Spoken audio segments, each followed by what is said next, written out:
Bonjour, ici l'agent du Shield et bienvenue pour cette nouvelle vidéo FAQ spéciale. Je crois que j'ai inversé les mots. Petite vidéo spéciale où je vais enfin répondre à vos questions.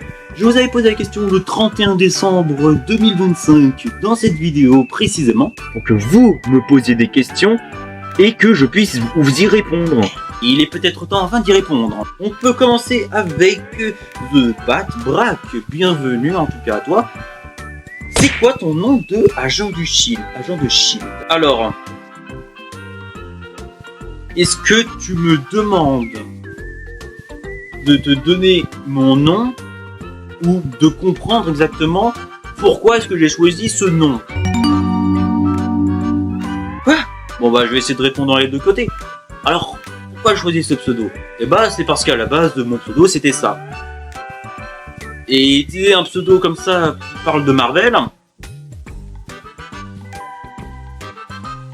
marche pas trop en fait. Donc bah je me suis dit que ça pourrait être intéressant de remplacer ça et de surtout essayer de trouver un pseudo qui n'a pas été pris par quelqu'un d'autre. Parce que bizarrement bah ce pseudo trèfle, bah tout le monde l'avait pris bizarrement. Et ça m'a bien aidé vu qu'au final bah personne ne l'avait pris. Et que surtout, bah, ça me permet au moins de mieux me débarquer. Et deuxièmement, bah, mon nom, si c'est ce que tu demandes en réalité, bah, c'est évident. Compris. Je m'appelle Pablo. Deuxième question de la part de The Rocksama. Bienvenue pour la chaîne. Alors, c'est quand le prochain What If? J'ai bien aimé celui avec Kang. Et bah, je te remercie déjà pour ce petit compliment. Déjà, pour commencer sur les What If, il y a déjà un énorme rework sur lequel j'ai travaillé déjà pour le dernier Kang. Je vous en prie, allez le voir la vidéo, elle est géniale. Mais pour continuer, bah, les prochains What If, ça va plus être des images que je vais alors faire défiler en mode fondu et que moi je vais être voix off. Tout simplement parce que cette fois-ci, je vais apporter de l'incrustation, des modifications visuelles avec plusieurs extraits vidéo. J'essaie de travailler là-dessus, faire en sorte à ce que ça fasse un bloc narratif et que dans certaines séquences visuelles, vous ayez un petit peu plus de contexte et d'immersion là-dessus. Ça, c'est là-dessus sur lequel je veux apporter plus de travail. Bien sûr que de l'autre côté, bah, ça va être plus compliqué, vu que bien sûr ça va demander plus de travail.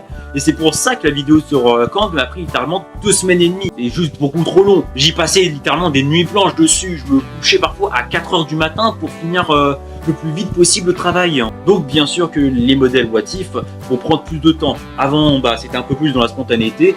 Maintenant, ça va plus être englobé quelque chose de beaucoup plus professionnel.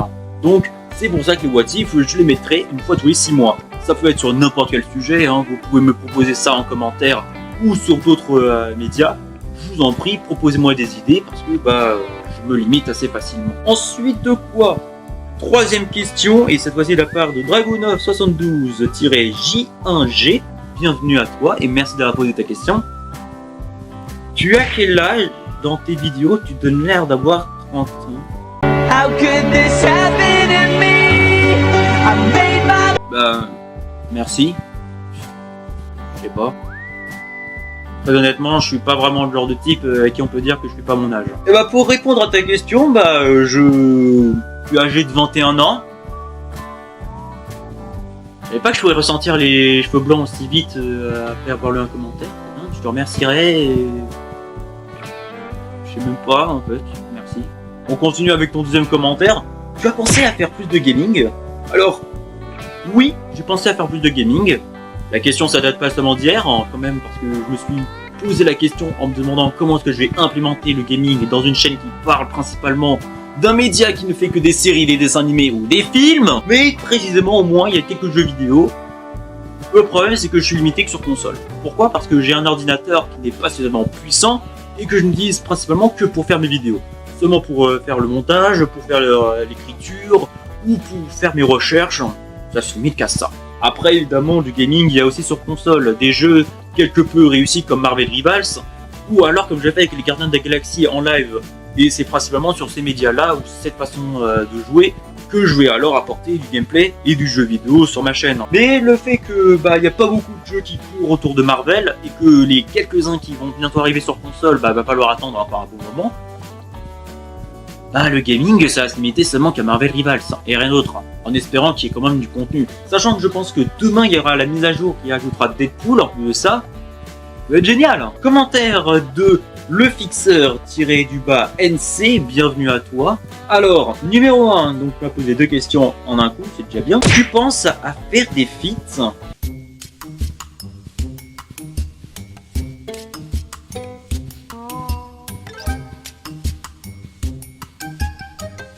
Attendez un instant s'il vous plaît.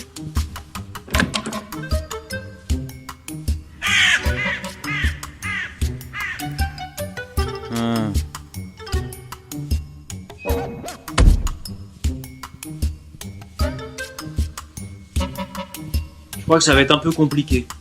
Après, pour deux, si tu gagnes pas d'argent avec YouTube, comment tu en gagnes? Eh bah la question c'est en travaillant. Non, je rigole bien sûr. Donc pour faire très simple, je travaille dans un hôtel. Voilà.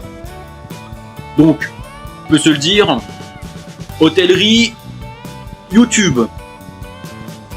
Est-ce que j'ai vraiment choisi le meilleur combo pour avancer sur internet? Je ne sais pas, mais honnêtement,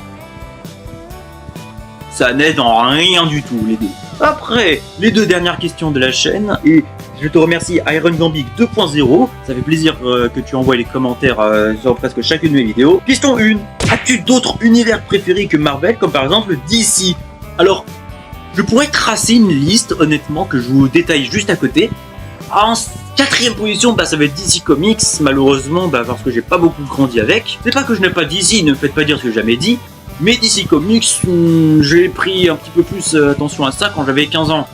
Avant ça, bah, c'était que du Marvel, alors je mangeais que ça. Après, en 3ème position, pour ma part, que je peux le dire honnêtement, parce que j'ai un peu honte. Bon, allez, vous le dire, j'adore Shrek.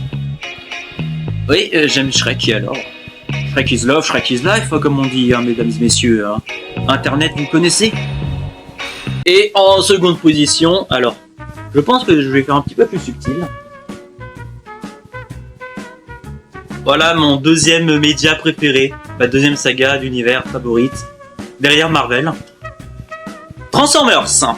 Alors je me souviens, petite anecdote personnelle, j'avais une collection d'une centaine de Transformers quand j'étais môme. Je me souviens, j'avais de tout. Tout ce qui était possible sur Transformers, je l'avais. J'avais pour les films, j'avais des dessins animés, j'avais aussi des jeux vidéo, comme j'avais aussi, par exemple, des figurines, comme celle-ci, par exemple, articulées. Je m'en souviens. Cependant, après un déménagement, on a tout perdu. Oui, j'avais la haine, oui, j'ai encore les glandes d'ailleurs. Voilà. En tout cas, je suis pas peu fier d'avoir au moins une petite collection. Par exemple, vous en montrer d'autres, attendez un instant. Voilà, alors là c'est le Megatron, donc version Masterpiece. Une vraie galère, hein, surtout pour le tenir debout, parce qu'avec ses jambes qui sont extrêmement sensibles au moindre mouvement, il peut vite perdre équilibre. C'est vraiment un plaisir de l'avoir reçu, en plus de ça en bon état comme celui-ci, tout neuf. Je le transforme très rarement parce que les Masterpiece c'est des chures en termes de transformation, je vous jure. J'ai même hésité à prendre le Brawl ou le Starscream Masterpiece, hein, pour éviter qu'ils sont seuls pour Megatron. Bon bah voilà, hein, c'est les présentations de mes quelques jouets, et encore une fois, hein, j'en ai d'autres quelques-uns dans ma décoration et surtout juste à ma gauche, juste là. Mais je vais quand même éviter de tous vous les présenter, sinon on va juste perdre du temps pour rien. Alors 2ème question, encore une fois de Gambit, y a-t-il un film Marvel, MCU ou hors MCU que tu trouves sous-coté? Alors c'est vrai qu'honnêtement, il n'y en a pas qu'un seul, il y en a beaucoup des films Marvel, surtout rien qu'autour du MCU. Pour ma part, par exemple, je vais essayer de faire un retranchement des deux, distincts. Pour ma part, un film Marvel hors MCU qui est un petit peu passé sous la trappe et qui pourtant avait de bonnes idées. Pour ma part, je dirais que c'était les films de Andrew Garfield avec Spider-Man. Déjà du fait que ce Spider-Man là, c'est encore une fois un remake, donc on changeait d'acteur. Du fait que c'était une nouvelle CGI beaucoup plus sombre et edgy, donc on perdait un petit peu plus l'atmosphère un peu enfantin et très coloré des films précédents. Et que troisièmement, juste parce que c'est pas Tobey Maguire qui joue Spider-Man mais Andrew Garfield, ça a poussé les gens à ne plus vouloir regarder les films. Surtout le deuxième qui a un petit peu poussé l'acteur à hésiter une nouvelle fois à revenir sous le rôle du perso. Bien que au moins le film No Way Home a permis à l'acteur de retrouver une petite rédemption et que les fans ont quand même pardonné ces deux films, On peut peut-être supposer un retour du personnage pour notre film Spider-Man, surtout pour le 4e qui arrive dans quelques mois. Et honnêtement, j'ai très hâte de voir ça. Et en MCU, à l'intérieur du MCU, c'est vrai qu'il y en a aussi pas mal, mais... Ouais, je pense que je pourrais dire que c'est l'incroyable Hulk quand même. Hein. C'est le deuxième film du MCU, pour faire simple. C'est peut-être aussi un des films les plus sombres qui a été fait par Marvel, et un petit peu tôt en même temps. En même temps, est-ce qu'on peut lui en vouloir? D'ailleurs, j'en dédierai une vidéo un peu plus tard. C'est que le film est sombre et beaucoup trop dark en fait. Les combats sont un peu illisibles et surtout l'atmosphère edgy que Matrix avait en plus ça popularisé dans les années 2000 n'a clairement pas aidé parce que le film ne pouvait pas convenir à des enfants. Et sachant que les enfants, c'était la première monnaie courante et surtout la cible qui est Marvel et Disney à l'époque avait évidemment pris en chasse.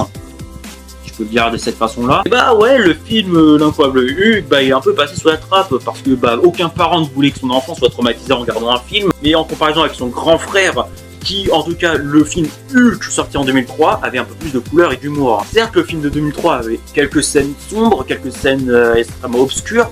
Moi, par exemple, je parle du combat contre les chiens mutants dans la forêt avec Hulk, qui fait partie aussi des scènes ultra dark du film. Mais néanmoins, ça se marie bien parce que dans l'ensemble, on a des scènes extrêmement drôles. Or que dans le film L'incroyable Hulk, c'est principalement du dark avec du dark et du dark et du dark et encore plus de dark.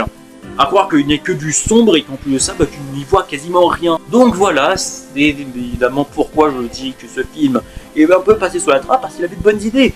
Mais seul problème, la communauté n'en voulait rien et surtout, c'était les fans de l'époque qui ont critiqué le film.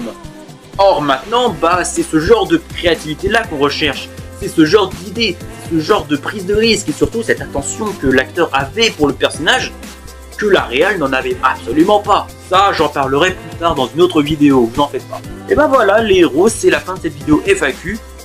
Je tiens peut-être à m'excuser pour la qualité du micro, vu que j'utilise le micro qui est déjà intégré avec la caméra.